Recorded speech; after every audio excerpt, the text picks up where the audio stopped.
Good evening, ladies and gentlemen. My sincere apologies for the delay. We can always blame the Delhi traffic for it. We're very fortunate to have Mr. Salve here with us. But what I did was I very conveniently stood at the porch before the eggs and tomatoes were hurled at me for late opening of the program. So I thought with our normal thing, we start with a small anecdote, again from the army. Very many years ago, I was with the US Army Pacific in Hawaii, and we'd gone on maneuvers, and then there was a picnic on a volcano, near a volcano, and then at the campfire, somebody brought out this. He said during the maneuvers, a bridge over a river was declared broken, damaged, and nobody is allowed to cross the bridge. So along comes a soldier, and he's conveniently walking across the bridge. So the sergeant on duty says, "Hey soldier, don't you know that the bridge is broken?" He says, "Yes, sergeant." "Why are you walking across it?" He says, "I'm not walking, I'm swimming," he says. The Desi version of this. And this is a true one. In the northeast, again, we are having very big maneuvers. And as usual, they decided a bridge has been blown, and they mounted a JCO and a guard on it, and nobody's allowed to go through. Now, as will always happen, one younger officer of the border roads, he's got nothing to do with the exercise. And he's going to inspect some landslide a couple of miles away. He lands up at the bridge, and the JCO won't let him go through. He tries to explain, no. He tries to use his rank, the JCO won't budge. He shouts, he yells, he pleads, the JCO will not budge. Nobody allowed to cross the bridge. Then he notices that on the hillside just next to, there's a young officer sitting there, listening very intently to every word and not saying a word himself. So he walked across to him and he says, "Look, yaar, I am from the border roads, I have nothing to do with this exercise. And can you please explain to the JCO to let me through?" So he says, "No, I can't." He says, "Why not?" He says, "I'm dead." So on this happy note, we're very fortunate to have Mr. Salve with us, son of very distinguished parents. He did his graduation in commerce and in law, had a stint with chartered accountancy, and then came to the bar in Delhi in 1980. 12 years later, he became a senior advocate, 92. You recognize senior advocates by the rectangular patch they wear on their cloaks at the back. And thereafter, he became a Solicitor General in 99 for 3 years up to 2002, and has a very, very distinguished career. I mean, you name the cases that important ones that have gone in the high courts and the Supreme Court. Vodafone, Italian Marines, Sadar Sarovar, Cauvery dispute, Reliance, 2G, coal. He's been involved in those and really done an extremely good job. In addition to that, he's also become a barrister at the Gray's Inn in London in 2013. And what I want to mention is just 2 points before I request him to come and speak. One is that he's really done well for himself, but I do feel that since he's a fellow member of the Gymkhana Club, we too are very proud of him, and he's brought great repute to us. The second thing is that the relevance of the subject, logjam in Parliament and the way forward, I think is so relevant This is what is happening in Parliament today. So I'll request him to kindly give his views on this. Mr. Salve.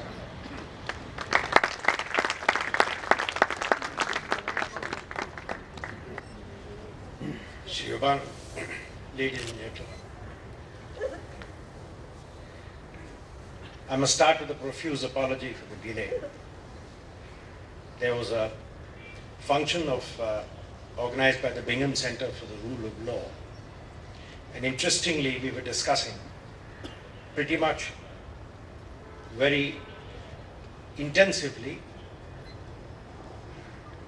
exactly what we are going to be considering, discussing, exchanging ideas today. And if you step back, it is remarkable as to how no institution today is considered sacrosanct. Every institution is subjected to rigorous debate, intense scrutiny,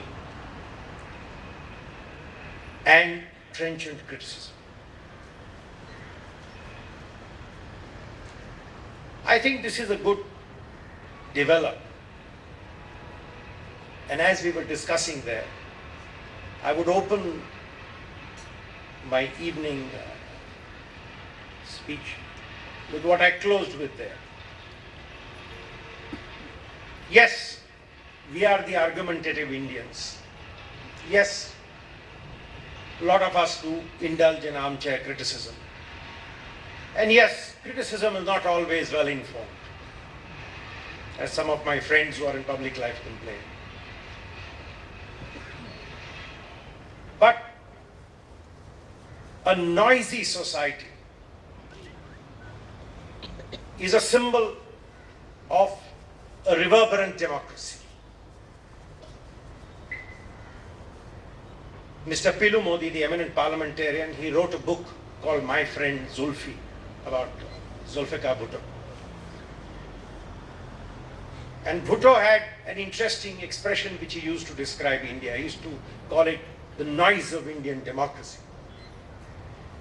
And Mr. Modi recalls that Mr. Bhutto wrote to him when he was lying in the cell in a trial which was designed to convict him. When he was lying in his cell all alone, counting the days before he was sent to the gallows, deafened by the silence of his cell,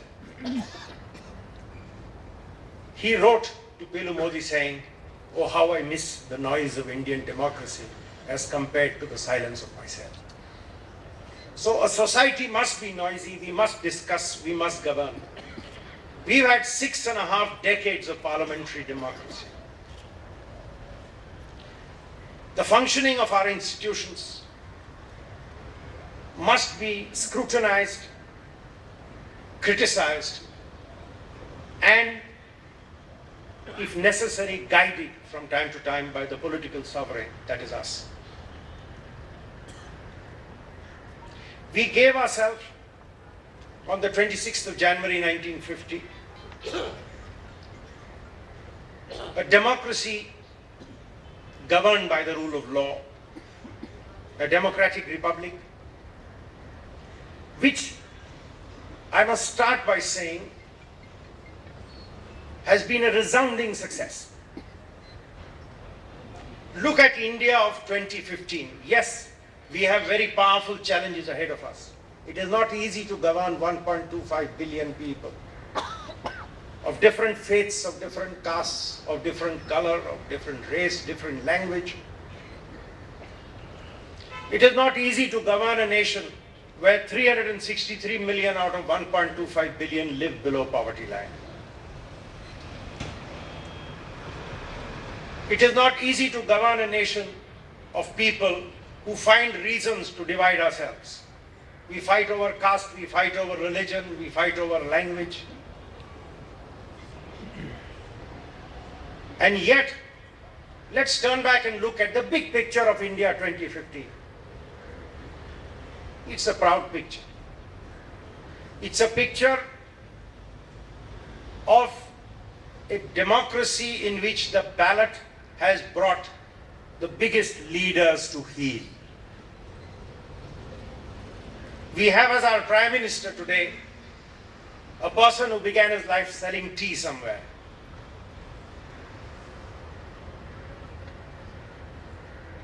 We have in power today a party which has been in opposition for 10 years. How did they come in? They came in by the ballot.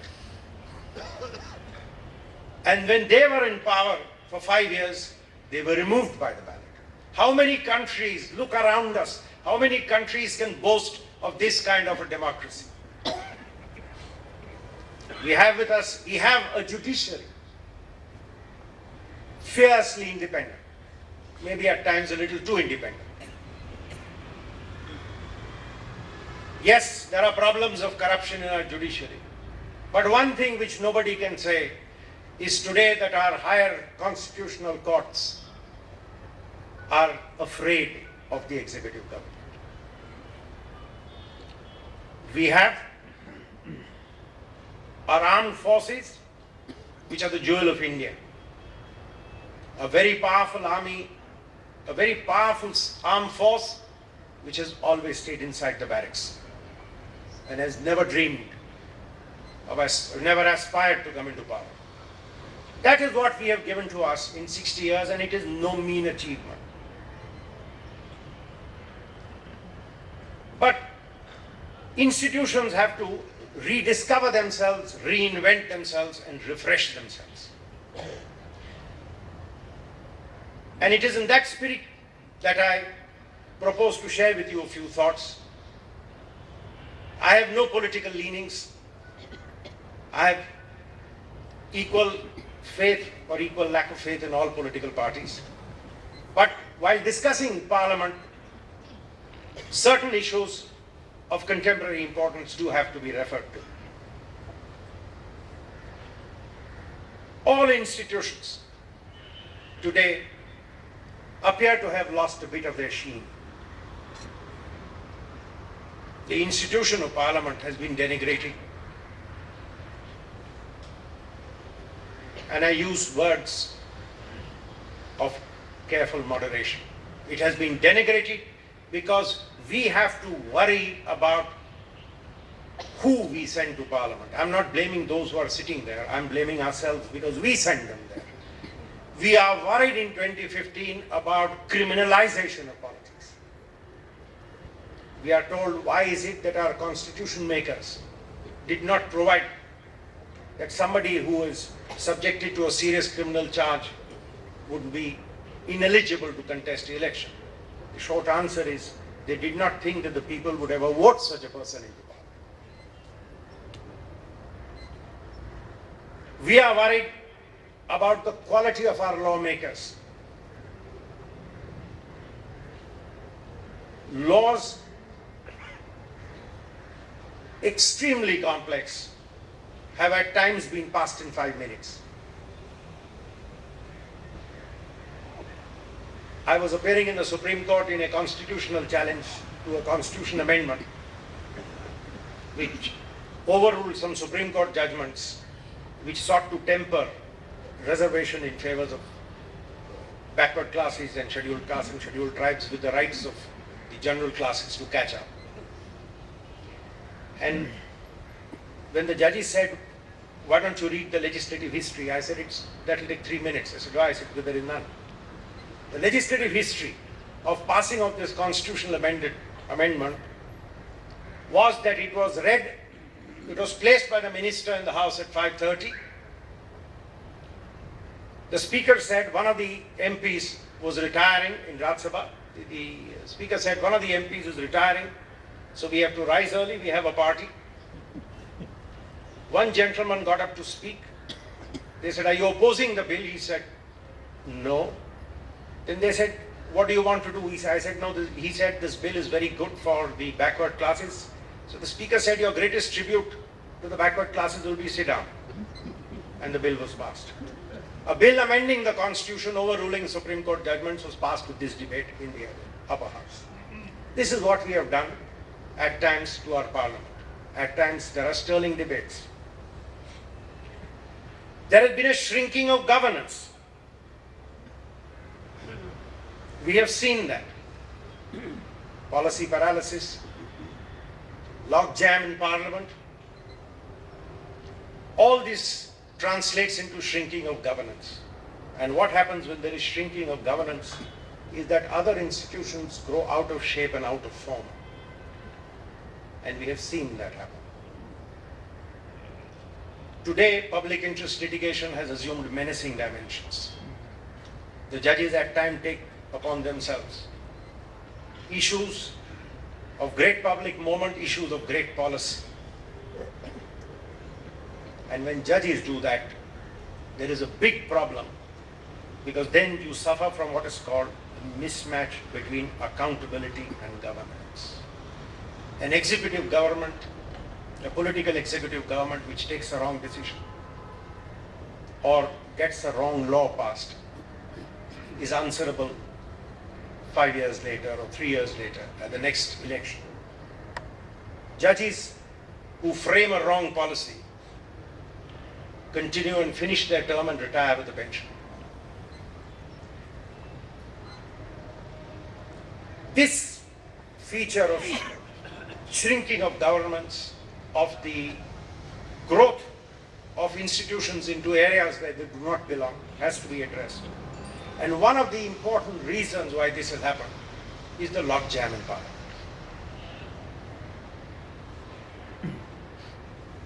To deconstruct this problem of logjam in Parliament, it is necessary to remind ourselves of some features of Parliament.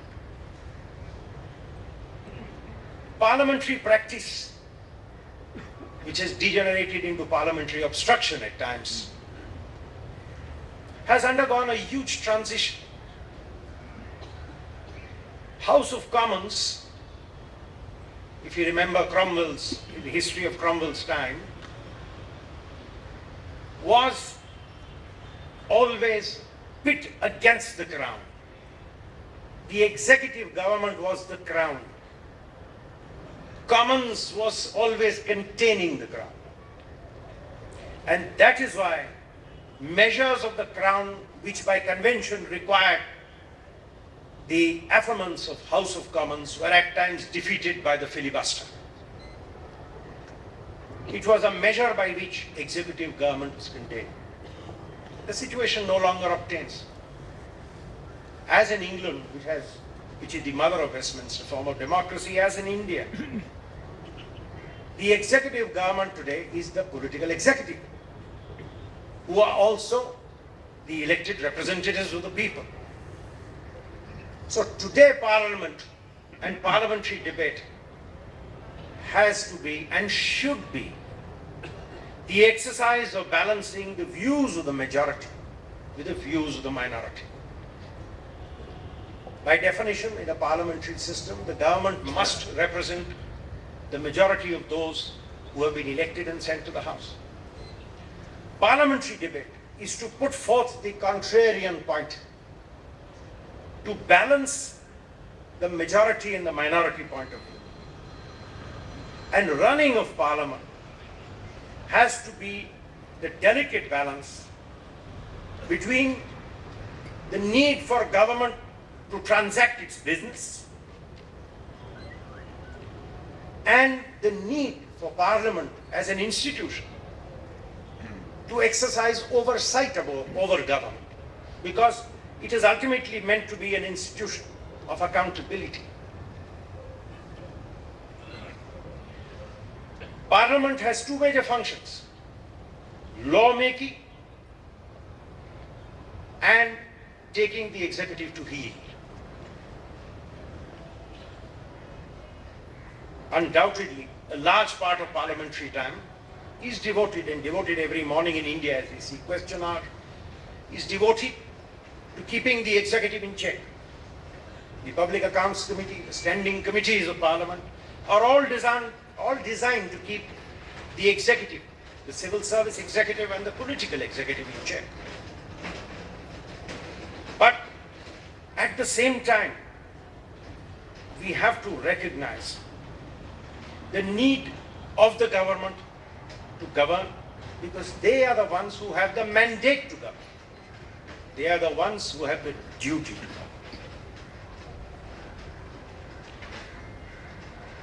The relationship between the elected executive and the lawmakers, the elected houses, is different in the presidential form of government as it is in the Westminster. In the presidential form, business of government to a very large extent is done through the executive powers of the president. And it is necessary to understand these differences when we consider the analogy of other institutions. Because one of the justifications I heard was, oh, why are you saying that Indian opposition is doing something wrong by blocking parliament? Haven't you heard of the famous American filibuster? Yes, we have heard of the famous American filibuster, but we have to remind ourselves that government business rarely comes to a halt, because the presidential powers under the US Constitution are far wider than the executive government in India enjoys. The United Kingdom also has a different model. Yes, they do not have the power to make ordinances, but they don't need it.